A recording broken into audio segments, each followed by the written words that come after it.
and from other donors. And its main objective is to provide a forum to share ideas and good practices. Very recently, there was an e-Parliament conference in Washington, D.C. That spoke about the role of information and communication technologies in improving good governance and in making the political process more transparent, more accountable, more effective. But the Center also seeks to provide technical assistance and even ICT infrastructure and training to national parliaments, and in this process trying to mobilize donors to lend more financial support. And certainly the objective here is on the one hand to... Pero digamos que en vez de dar mi mensaje de clausura, le damos mi mensaje de clausura a los jóvenes para que nos den, ellos nos compartan sus conclusiones y sus puntos de vista. Disculpen que no les podamos dar más tiempo, pero ya saben, en estos quehaceres, siempre para tener gente como la que hemos tenido, que nos ha manifestado puntos de vista también muy importantes, pues tenemos que correr en cuanto al tiempo. Entonces, les cedo la palabra para que con sus conclusiones cerremos la agenda de esta reunión parlamentaria en ocasión del tercer foro de las Naciones Unidas con respecto a la Alianza de las Civilizaciones. Usted me dice quién habla.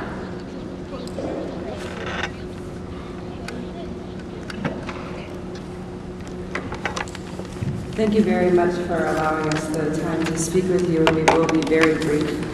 I'm joined here with two of my colleagues. My name is Natalie. I'm from the United States of America, but I have been working with the Sudanese diaspora for the last 4 years, both in Egypt and in southern Sudan. I currently work with an international organization called the Population Council, and we're creating and managing a portfolio of programs pertaining to migration, youth, intercultural dialogue, and youth violence in southern Sudan. This includes working directly with the Ministry of Culture, Youth and Sports in the development of youth centers and youth-targeted programs. I wanted to take a moment just to share with you a few of my thoughts, as I feel this is a platform that young people very rarely have to address parliamentarians directly, and bring home the message that youth can be the promoters of peace or at the forefront of violence, but either way, they're never going to be silent. Particularly, this is important in areas such as the Middle East and Africa, where countries are experiencing a youth bulge. This means that a majority of the population is between the ages of 15 and 24. In southern Sudan, for example, 75% of our young people are under the age of 30. This means that if integration and intercultural dialogue programs are not targeting youth, they're not reaching the largest segment of society. And if these projects are not participatory, they will not be effective. Now, this involves moving beyond youth advisory committees and youth policies included in annual work plans. It means a real dedication of resources to your ministries of youth and your national councils of youth, and youth-related activities. Of particular importance is assuring that young migrants have the livelihood, skills, and opportunities to avoid gang violence and crime, which also includes ensuring that they have the right to work and a right to education. Finally, there are no human rights that can be guaranteed or Millennium Development Goals that can be achieved without proper investments in asset building of young people. And with these investments, young migrants in particular stand to be the greatest development assets to your countries. Thank you.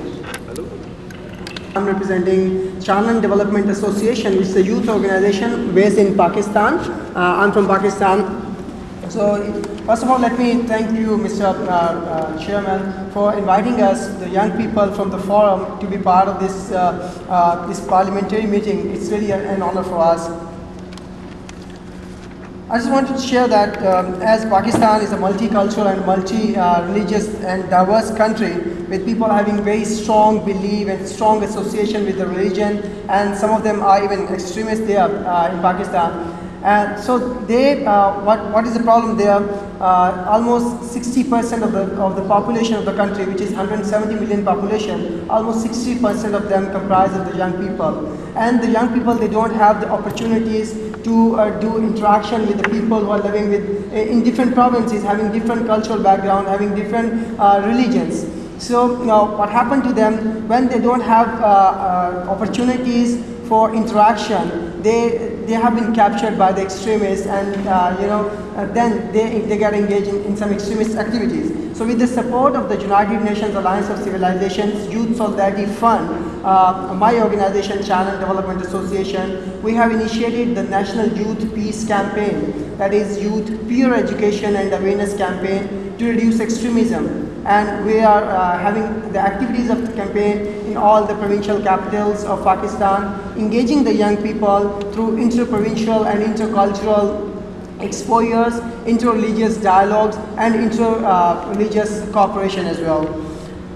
Being part of also the Youth Peer Education Network, which is a global network of United Nations Population Fund, I firmly believe that networks are the real platforms and very essential for promoting peace and harmony, particularly on the regional and the international level. I also believe that there is a strong need of intercultural and inter-religious cooperation, and I think the IPU is the best platform for ensuring it. I, being the representative of the Youth Forum and the youth, like 150 young people who have traveled from 60 countries in this forum, I, being the representative of them, strongly call upon to ensure the compulsory civic education in each and every member state of the United Nations. I also call upon the IPU and all the parliamentarians sitting here to support the youth initiatives morally, technically, or financially, particularly related to inter-religious and intercultural initiative and intercultural dialogue. Last but not the least, I firmly believe that if the parliamentarians, they provide the young people such opportunities to listen to them, particularly when they are making the policies which really concern to the young people and have effect of the young people, and they ensure the participation of the young people in the policy making process, it will definitely ensure the effective policy making as well as the development of the country and the society and the whole world and the like. Thank you very much.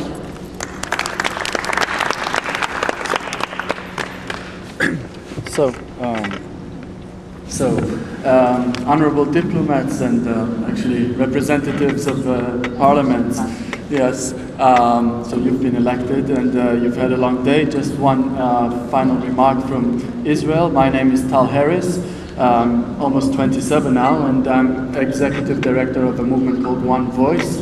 Some of you have heard about it. Our goal is basically to promote the two-state solution that the United Nations and most parliaments here endorse. And we basically assume that there's a silent moderate majority in both societies, Israeli and Palestinians. We work in Ramallah and Tel Aviv in parallel, and also in New York and London, if any European and American representatives are here. And basically, we do a lot of political activism that I can only suggest to you to log on to our website and check it out. It's impressive. Well, most of you read the news about the area, and most of you meet the elderly elected leadership of the Palestinian Authority of Israel.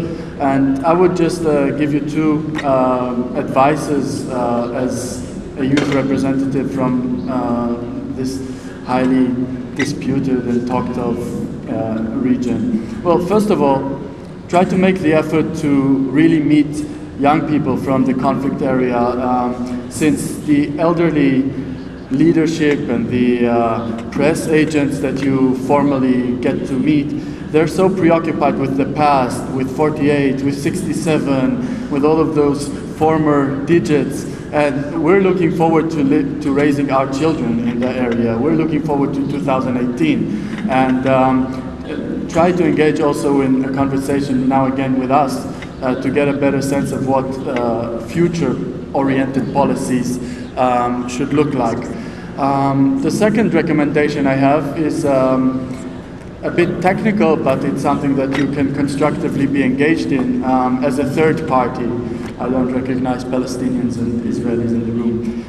So as a third party to this conflict, try to use the international platform and admittedly your own national homes to facilitate trust-building measures and cooperation and meetings between us, Syrians, Lebanese, Israelis, Palestinians, because when the elderly leadership erects walls and strict borders, you can use your platform to build the trust that is needed, to build the understandings that are needed for the former future-oriented attitude that I so vigorously applaud. So thank you very much again. I join my colleagues in giving us the stage. I know you're tired, but I think that this is an important message to go home with. So thank you.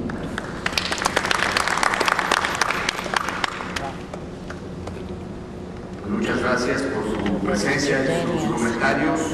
Los tomaremos muy en cuenta.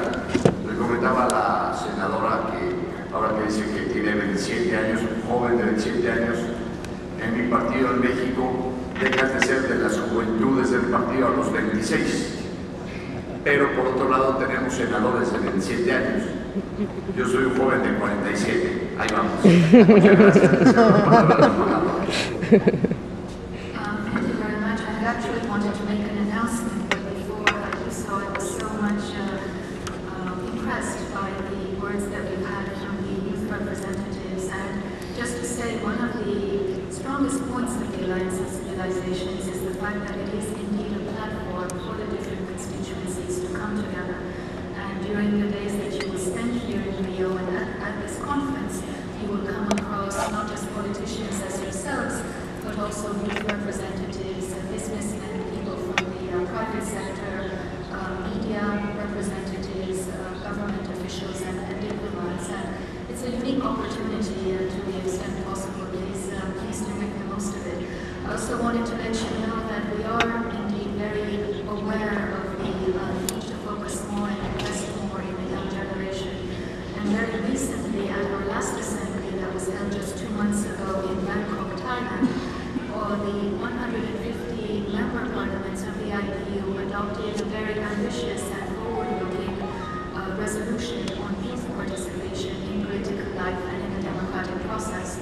And of course, it's a great resolution. We all have to work together hard to really implement its recommendations and its provisions. We had a wonderful rapporteur, a very young politician, a very talented woman politician from Croatia, and we were already talking about how we can take this forward, looking, as you know, next year will be the Youth Summit, and that will be another opportunity to build momentum and take some of your recommendations forward as well. And the two announcements that I wanted, actually one announcement that I wanted to make is that tomorrow afternoon at 3 o'clock, there will be, as part of the official program of the Alliance of Civilizations, a working session that we as the IPU are convening in cooperation with the Carter Center and Latino Barometro. It will focus on democracy, good governance, and cultural diversity, and to the extent that your program allows you, we would love to. Sou embaixadora, quero agradecer que o Brasil se sente honroso e honrado